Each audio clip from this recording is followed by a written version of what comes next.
Hello guys, and welcome to this new Excel tutorial. In this video I'm going to create a radar chart, also called spider chart, which is useful for comparing multiple variables for multiple data series, especially when you want to visualize performance or patterns across categories. As you can see in this table, we have three different cities: Dubai, London, and New York, and we are going to compare the three cities depending on 6 different factors, which are property year-over-year growth, rental yield, walkability, school rating, safety index, and public transport. So as you can see here, we have a scale from 0 to 10, and in order to create our chart, we are going to select the table. We click on Insert, Recommend the Charts, All Charts, and we have here Radar.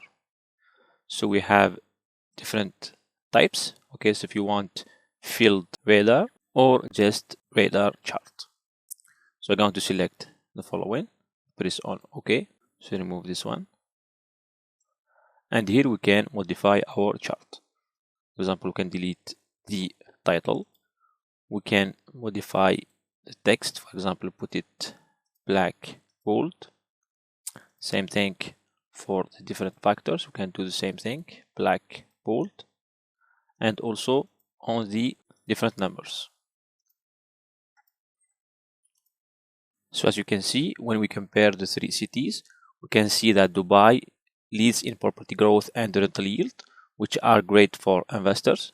London and New York, as we can see, scope top marks in walkability and public transport. Also, as you can see, London shines with excellent schools, while Dubai is the safest city. But when it comes to New York, which is in green, we can see that it offers a balanced mix, but have some safety challenges. As you can see here, when it comes to safety for New York, we have an index of 6 out of 10. So in short, we can say that Dubai is for growth and safety, London for livability, and New York for balance. So that's it for this tutorial. I hope that you have learned new things. Thanks for watching and see you in next tutorial.